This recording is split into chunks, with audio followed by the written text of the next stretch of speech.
Todo fue creado por Él y para Él. Es el principio y el fin. El amor de Dios llega a nosotros a través de Cristo y por Él se llega al Padre. Jesucristo es el puente, es el camino, la verdad y la vida. Y quiso el Padre que en Él habitasen toda la plenitud y por Él reconciliar consigo todas las cosas, pacificando con la sangre de su cruz tanto las cosas de la tierra como las del cielo. Encontramos en Colosenses 1:20. Jesús fue flagelado, coronado de espinas, burlado, clavado en una cruz, muerto y sepultado por nuestra culpa, por nuestros pecados. No hace falta mirar al pasado para darse cuenta que nosotros mismos hoy, a más de 2000 años, somos Pedro negando. Somos los apóstoles dormidos, cobardes. Huimos dejando solo a Jesús en el monte de los olivos. Somos Judas besando y traicionando. Somos Pilatos lavándonos las manos. Somos la multitud que con burla grita, ¡crucifícalo!, mientras los romanos van azotando. Somos los clavos que perforan la cruz, la lanza que se clava en el costado. Somos los hombres y mujeres que sufrimos y lloramos por semejante calvario. No lloréis por mí, dolorido y fustigado atina a decir Jesús el Nazareno. Y el Señor es entregado. ¿No somos acaso esa cruz en la que le alzamos, la que nosotros mismos hemos creado? Y Él, arriba, crucificado, sin ningún rencor, con la mirada de un hombre bueno, desde la sinceridad más absoluta, nos justifica y mira al cielo agonizando y susurra, Padre, perdónalos, porque no saben lo que hacen. Hoy, arrepentidos y renovados, celebramos la Pascua, porque después de 3 días llegó el milagro. Cumplió su promesa. Jesús resucitó.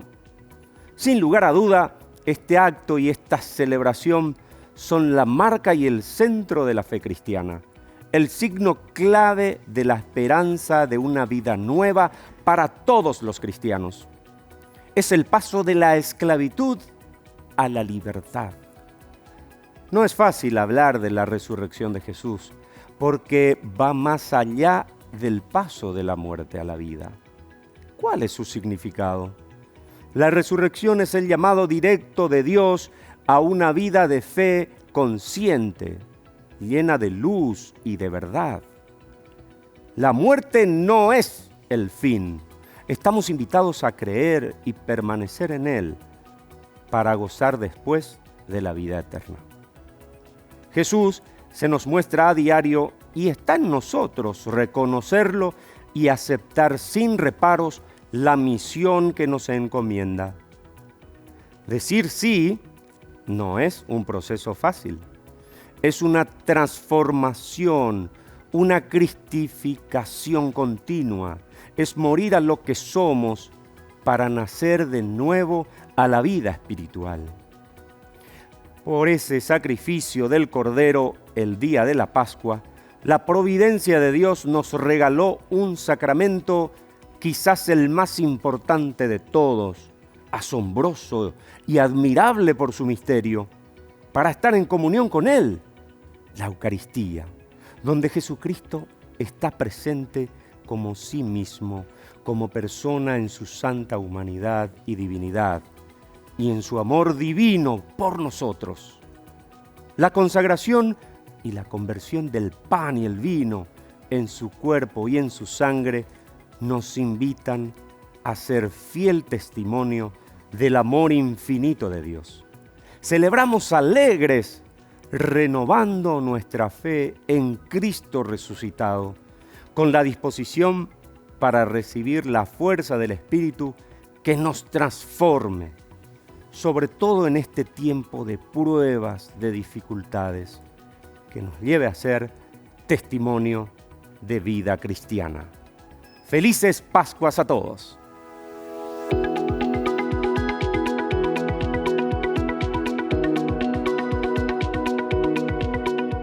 Señoras y señores, ¿cómo están? Buenos días.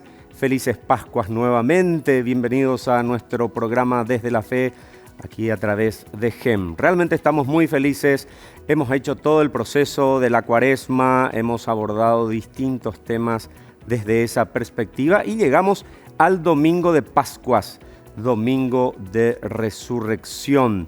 Hoy está con nosotros un experto en Sagradas Escrituras. Justo hablábamos antes de comenzar el programa de que son muy pocos los que tienen este nivel de formación en nuestro país y que necesitamos más sacerdotes formados en este tema. También tenemos una religiosa, la hermana Wilma Mancuello, por ejemplo. Está con nosotros hoy el presbítero doctor César Neri Villagra, doctor en Sagrada Escritura. Padre, buen día, gracias por aceptar esta invitación y felices Pascuas. Buen día, Mariano, buen día a tu audiencia. Un gusto compartir con ustedes este programa y sobre todo este tema tan relevante para la fe cristiana, que es la resurrección. Así es, y queremos darle esa mirada desde la Sagrada Escritura, pero comencemos con el concepto, Padre. ¿Qué es resurrección? Y yo quisiera recuperar justamente antes de hablar de la resurrección, recuperar el nivel de acontecimiento que tiene la resurrección.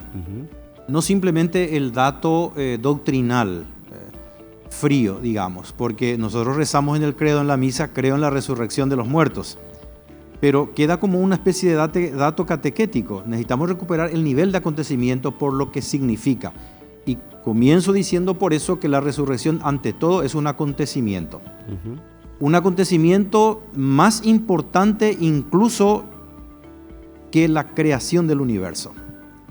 ¿Y por qué es más importante que la creación del universo? Porque tiene que ver con un desnivel absoluto con la vida así como lo conocemos hoy. Ya el proceso de la evolución, de la creación, supuso realmente una gran novedad, digamos, la creación de Dios, del mundo, del universo, de los minerales, las plantas, el ser humano.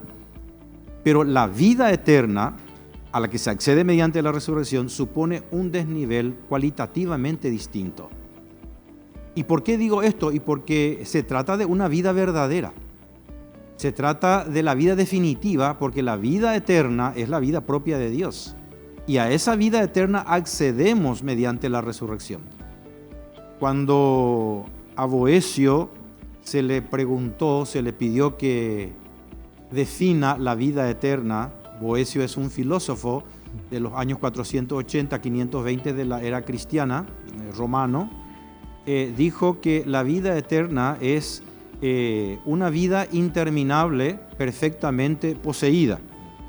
Él dice, vita eterna es interminabilis vitae tota simul et perfecta possessio. Es decir, una vida totalmente poseída, completamente poseída e interminable.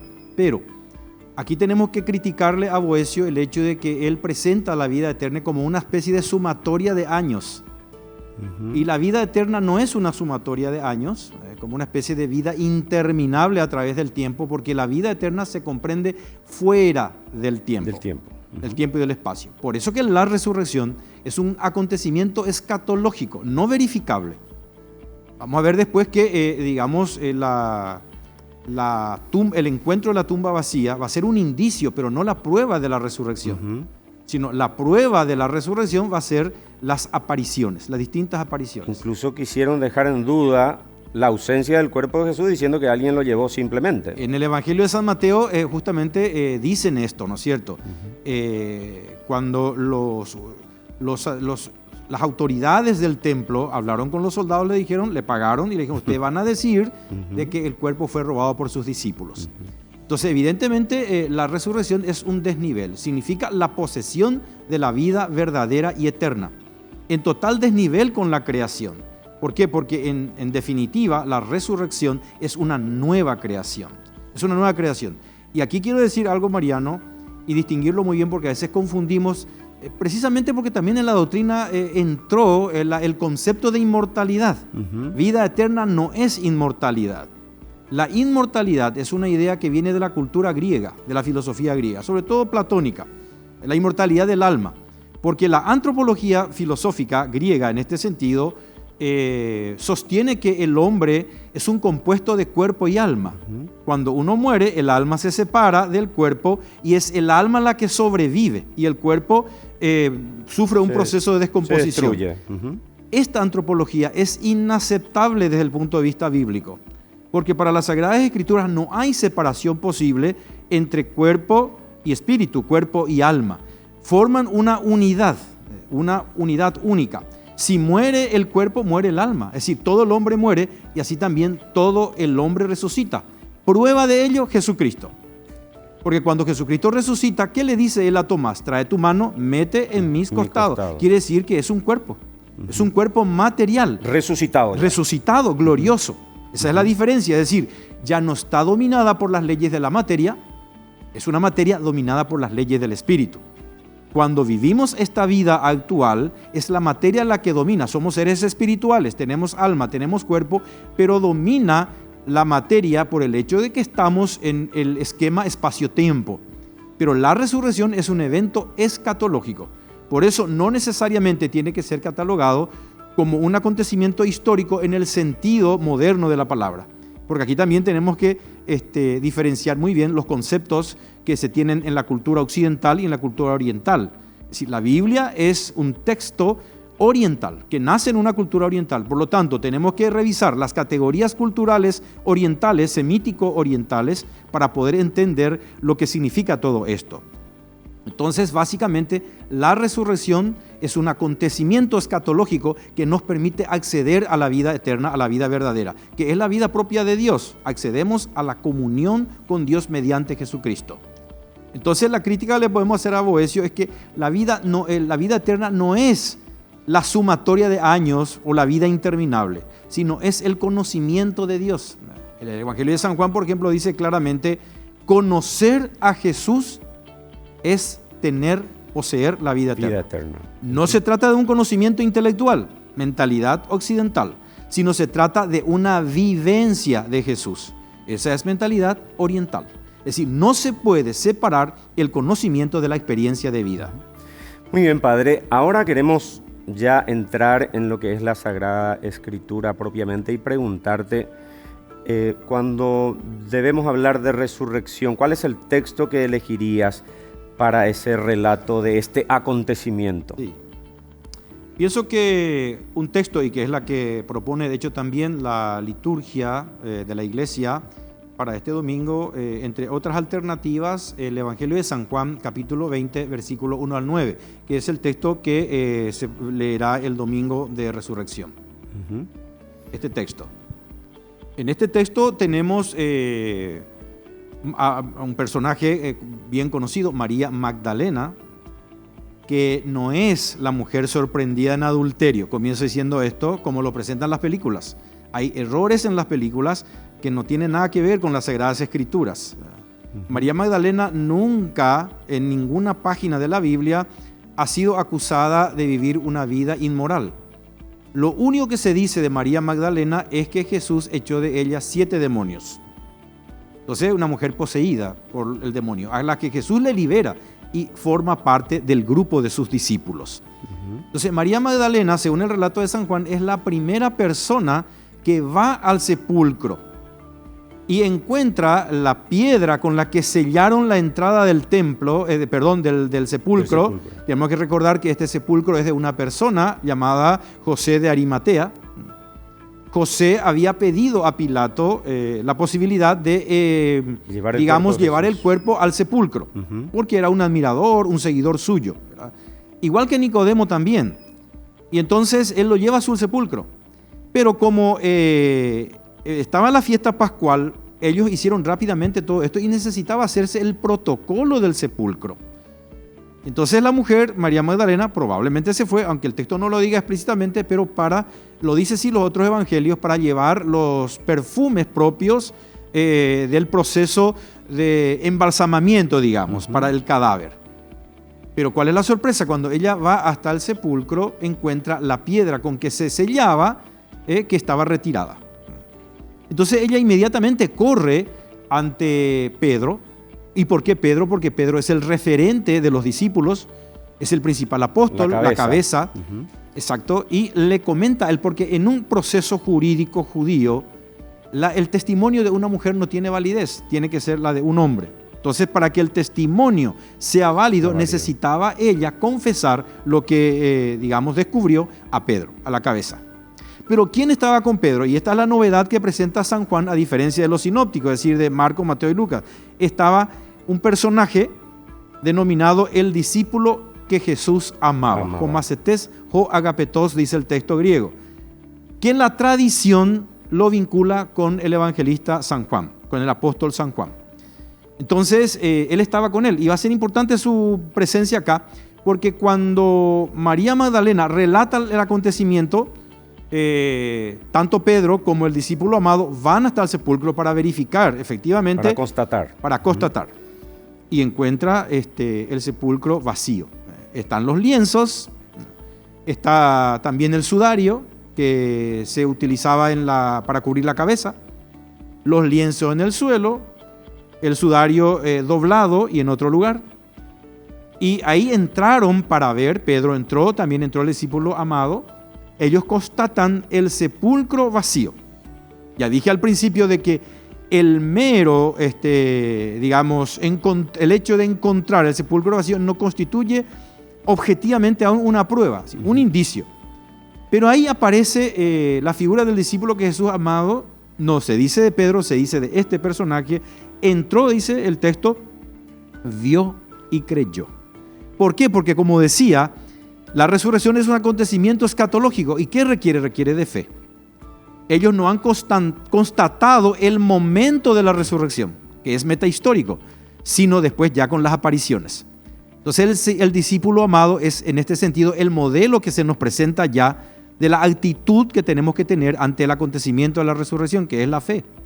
Por eso en San Juan se dice, el que cree en Jesús ya tiene la vida eterna. Es decir, la vida eterna no es un acontecimiento necesariamente futuro, sino ya presente. En la medida en que yo creo en Jesús, que deposito mi fe en Él, que me adhiero a Él, que me adecuo a Él, entonces estoy entrando en la dinámica de la vida eterna, de la resurrección.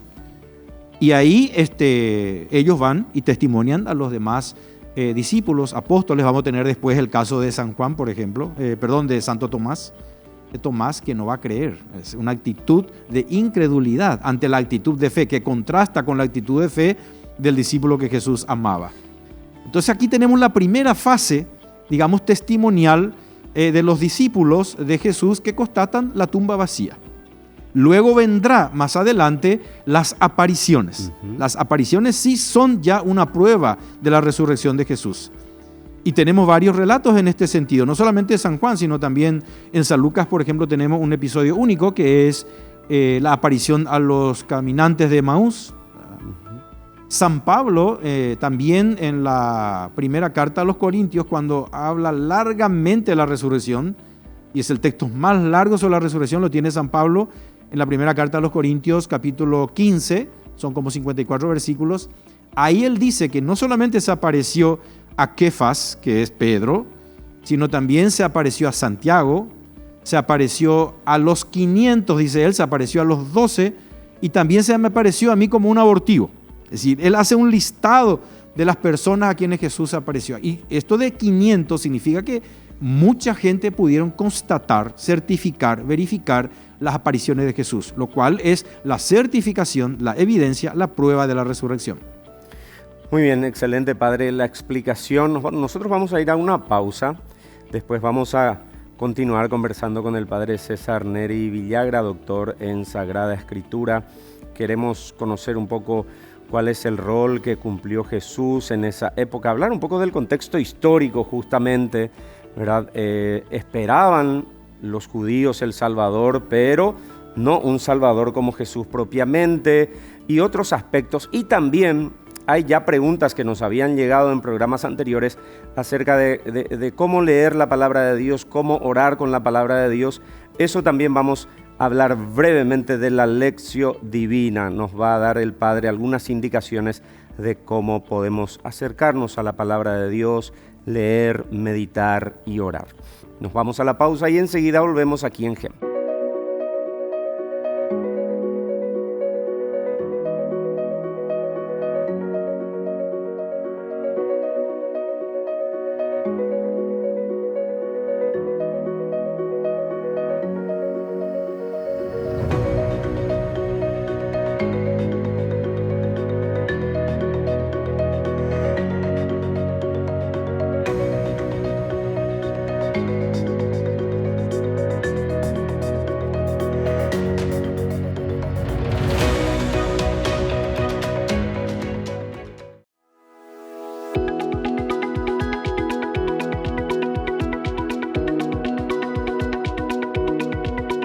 Jesús es el camino, la verdad y la vida, nos dice la Sagrada Escritura. Hoy está con nosotros el presbítero Dr. César Neri Villagra, justamente un experto en Sagrada Escritura. Padre, ¿podés hablarnos brevemente de tu formación? También me habían preguntado eso brevemente, ¿cuánto tiempo estudiaste? Porque la gente cuando sabe que sos de iglesia te dice, vos qué sabés de la Biblia, te dice, ¿verdad? Pero ¿cuántos años estudiaste? ¿Dónde estudiaste? Yo me formé aquí en Paraguay, en la Universidad Católica, en el Seminario Nacional y en la Facultad de Teología, 7 años. Luego en Roma hice la licencia en Sagrada Escritura durante 4 años en el Instituto Bíblico de Roma y el doctorado 6 años en la Pontificia Universidad Gregoriana. Y bueno, en Sagrada Escritura, entonces 10 años en total. 10 años en total, la formación, sí. Para el doctorado. Sí, 6 años para el doctorado. Y parte de los estudios en Jerusalén, en Israel, estuve un semestre en la Hebrew University, la Universidad Hebrea, para los estudios de arqueología, también griego nivel 2, hebreo nivel 2, perdón, y todo lo que se refiere a la historia antigua, geografía bíblica, historia bíblica antigua. Sí. Bueno, para que vean, ¿verdad?, de que llegar a tener el título de doctor en Sagrada Escritura lleva un largo proceso, sin duda. Y ahora, Padre, siguiendo con nuestro tema, el rol que cumplió Jesús en su época, ¿qué nos relata la Sagrada Escritura que podemos resaltar el día de hoy, día de Pascua de Resurrección? Claramente el rol de Jesús es un rol mesiánico. De hecho, Israel esperaba un Mesías prometido que ya emerge de aquella afirmación que Yahvé hace a Moisés, suscitaré un profeta como tú, ¿verdad?, en el Deuteronomio. Y más adelante también la espera que se tenía de un Mesías, como se habla en los textos del Antiguo Testamento, especialmente en el profeta Zacarías, por ejemplo, capítulo 9, verso 9 al 10, mira que viene tu rey victorioso, él instalará un reino de paz, etc. Pero los israelitas esperaban 3 tipos de Mesías.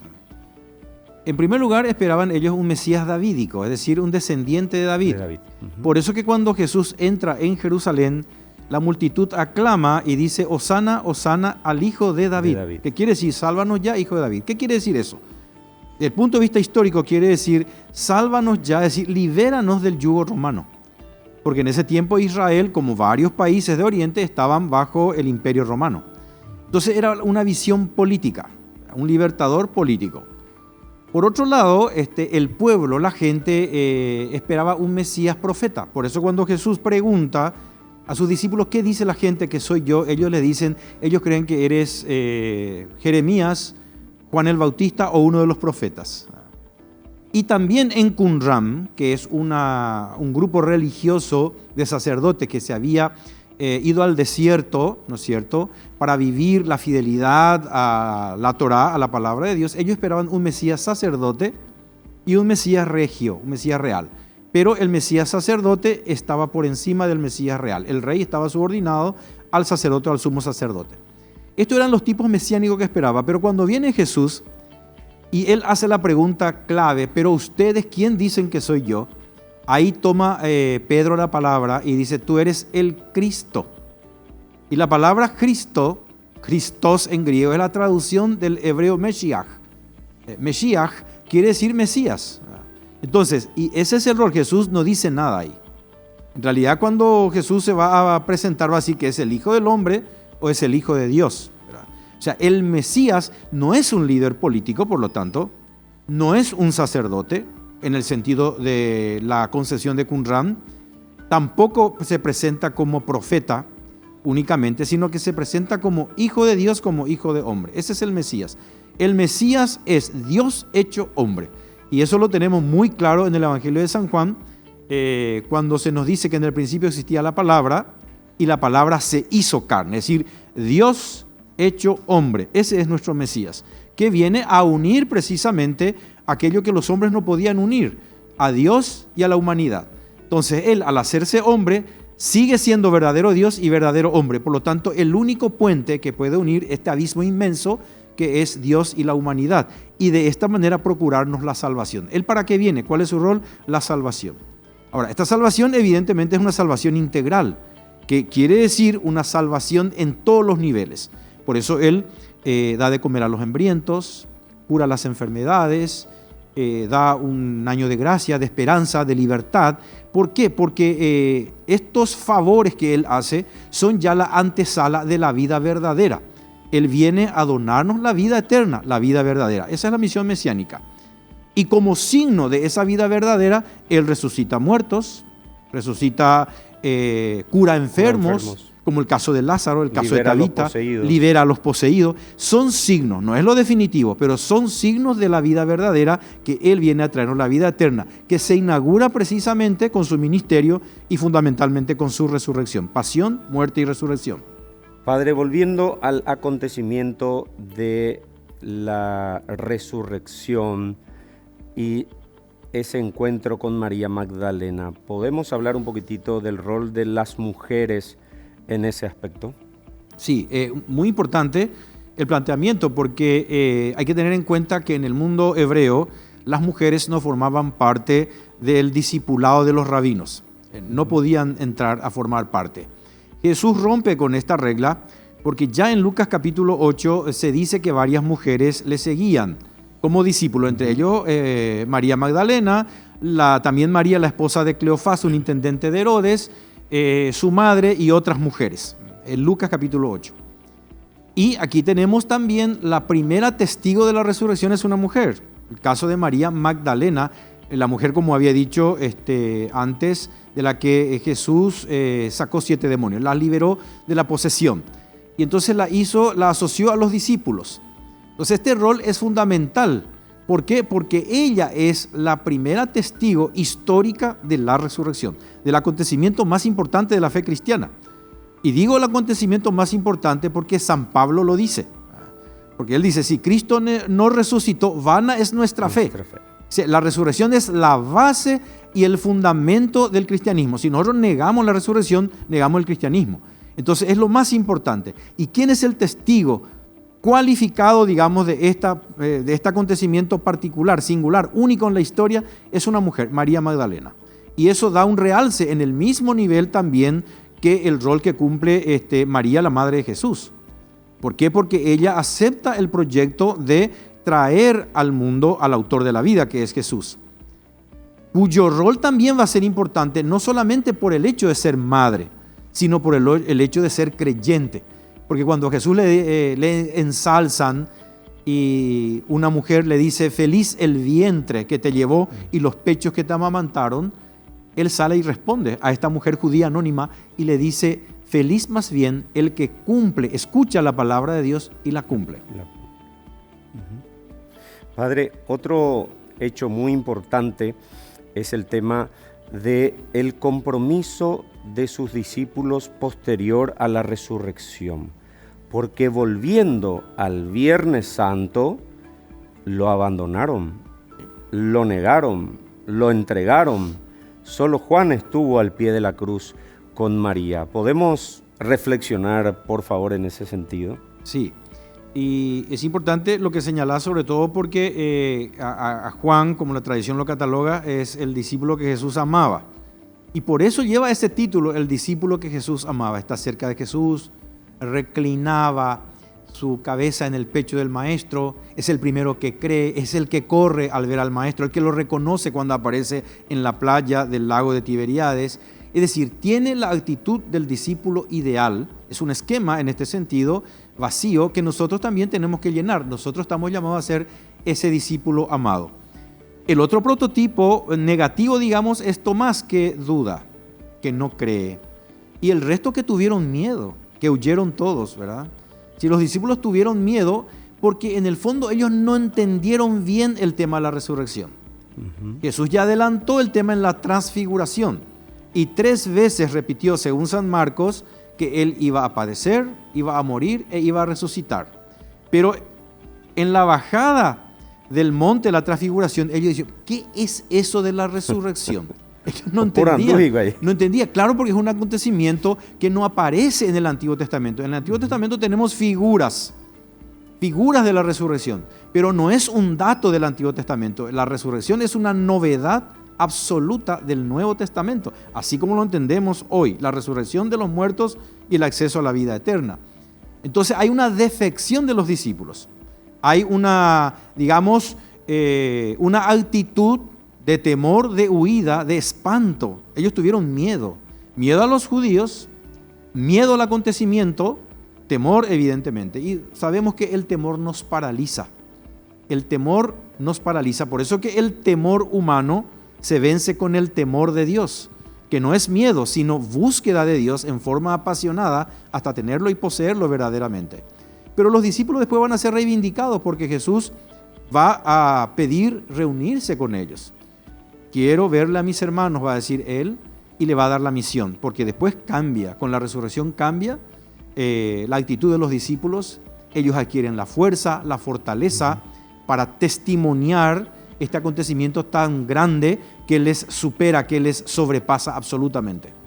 Padre, ahora nos quedan 2-3 minutitos para hablar de la Lectio Divina. La gente necesita esa orientación de cómo leer la palabra de Dios, cómo orar con la palabra de Dios. La Lectio Divina es un modo de acercarnos a la palabra de Dios, como otros modos que existen también de estudio teológico, exegético, de reflexión. Pero particularmente se recomienda la Lectio Divina, y el Papa Benedicto XVI, que convocó a un sínodo de la palabra, y de ahí salió un documento, Verbum Domini, así como Verbum Dei también del Concilio Vaticano II, recomienda explícitamente la Lectio Divina. La Lectio Divina es un modo de orar, de acercarnos a la palabra de Dios, y tiene varios pasos. En primer lugar, se llama Lectio porque quiere decir lectura, leer un texto. Y yo recomiendo que no se lea cualquier texto. A veces la gente toma al azar. No, tomar el texto que la iglesia indica en el ordo. El ordo es un librito, es una agenda que las conferencias episcopales editan y donde nos indican las lecturas para cada día. Y entonces tomar ese texto. Si podemos hacer todos los textos del Antiguo y del Nuevo Testamento, primera, segunda lectura, fantástico. Pero si no, tomar el Evangelio que se indica para el día. Entonces hacer una lectura tranquila, meditada. Esa es la lectio. Y luego investigar un poquito, si es que no se conoce lo que quiere decir, recurrir a alguien que sabe, quizás buscar en un diccionario, en internet, en algunos sitios católicos, ¿verdad? Entonces, ¿qué significa algunas cosas que en nuestra cultura no entendemos? Eso se llama, después de la lectio viene la meditación. La meditación significa profundización en esa palabra leída. Entonces, lectio, meditación. Luego de la meditación viene la oración, oratio, ¿verdad? Es decir, orar, ¿qué quiere decir? Significa convertir en oración esa palabra que hemos leído, que hemos reflexionado. Pero esa oración tiene que ser bíblica, es decir, extraída del texto bíblico. Y luego viene la contemplación. Por eso tenemos lectio, meditatio, oratio, contemplatio. Y la contemplación implica ya después un compromiso.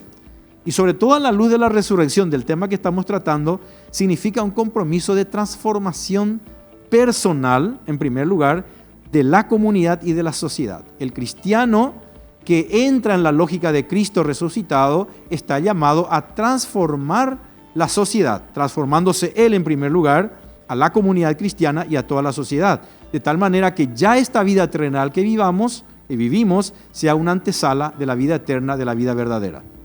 Serían 5 los pasos entonces: leer el texto, meditar, orar, contemplar y el compromiso como acción. Así mismo es. Y ese último es fundamental, Padre. Es fundamental y es lo que nos atañe, nos compete a los seguidores de Cristo, a los cristianos. Es decir, comprometernos en la transformación de un mundo cada vez más humano, un mundo más justo, un mundo en el que reine realmente el amor, la justicia, la paz, es decir, los valores cristianos. Padre, estamos en pandemia, hay muchas restricciones y capaz mucha gente no pudo ir o no podrá ir hoy a misa. ¿Podemos hacer una breve oración y una bendición a nuestros televidentes en este día de Pascuas? Por supuesto, que el Señor de la vida, el Dios Todopoderoso hecho carne en la persona de Jesucristo, el Mesías verdadero que ha venido para dar su vida por nosotros, con su muerte y su resurrección, con su bendición, descienda en cada familia, en cada hogar, en el nombre del Padre, del Hijo y del Espíritu Santo. Amén. Amén.